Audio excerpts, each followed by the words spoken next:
So we just sit down, keep the knees together, heels together, and sit down. So not everybody's going to be happy to point the toes away and sit on their heels. If that's not the case,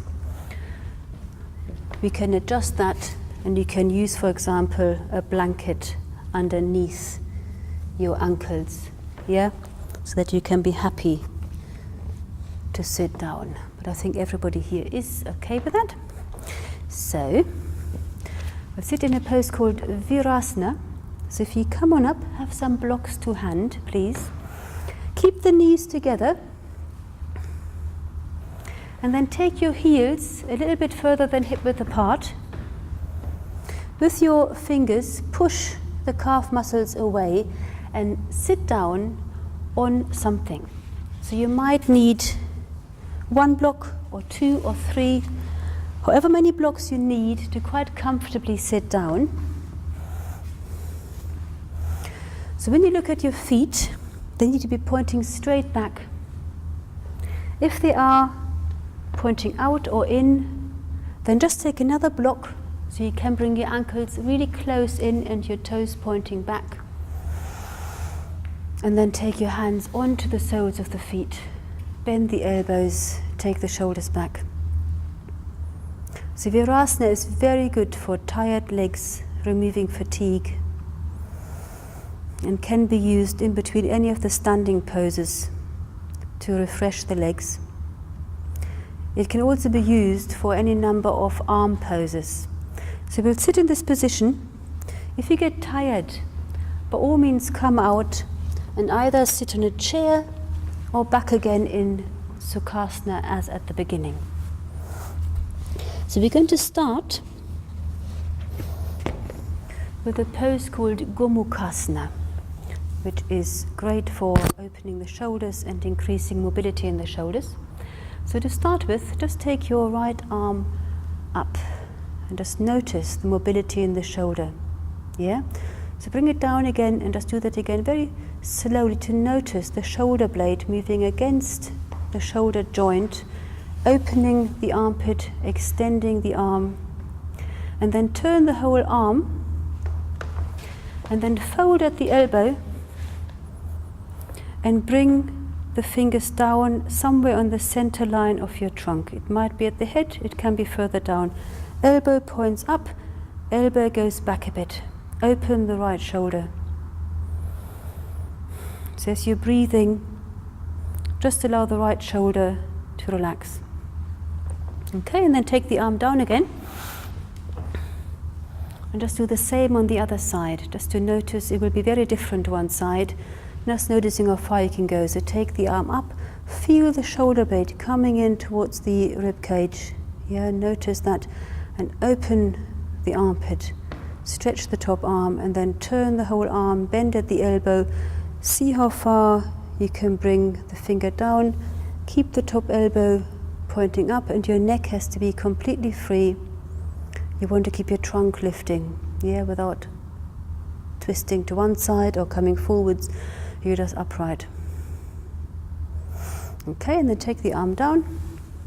And the other part of this pose is the bottom arm.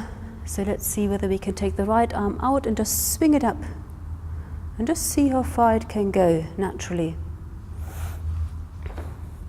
And again, when you're doing this, you're aiming to take that shoulder back, the elbow back, open the shoulder. Use the hand on the spine as a lever to open the right shoulder joint. And then the same the other side. Yeah, so left arm just swings up. Again, avoiding to disturb your posture. Open the shoulder, roll the arm out, take the elbow a little bit back.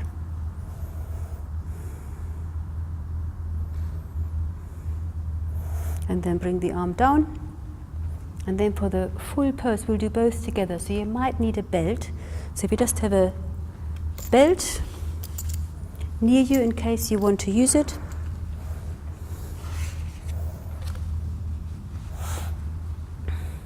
So start, keep your knees together, take the top arm up, turn the arm, bring the hand down in line with your spine, and then the left arm just swings, and see if the fingers can reach, and you can either hold the hands, and if they don't reach, which is quite likely the case, just use a belt.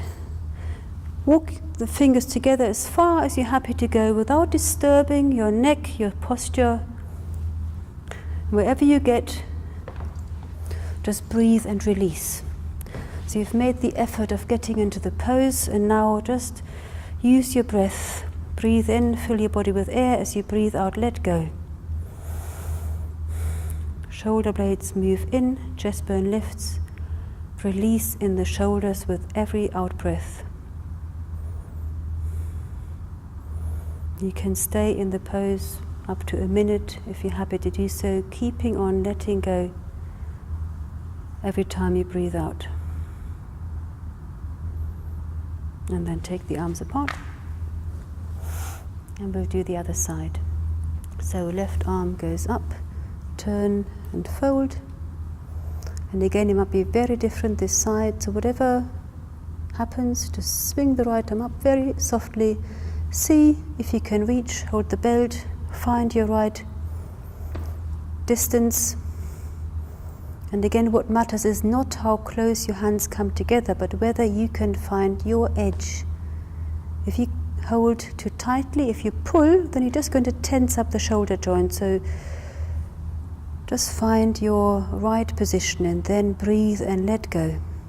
Release.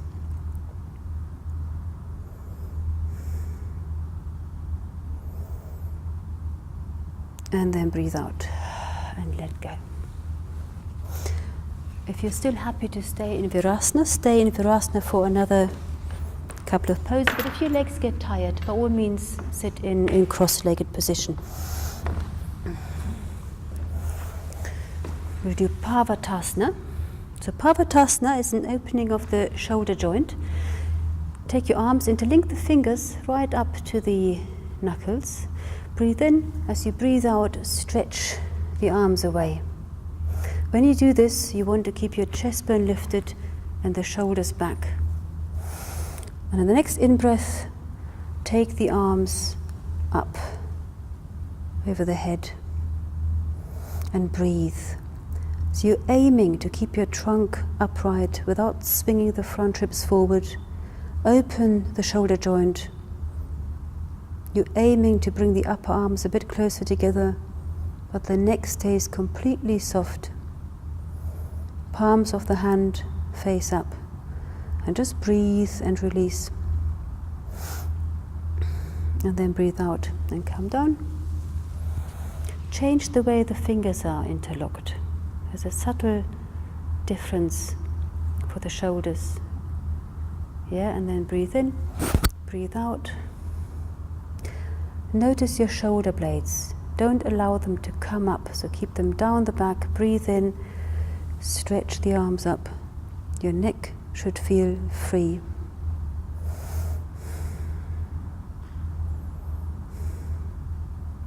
And breathe and listen to the pose. Explore. Let go into the stretch.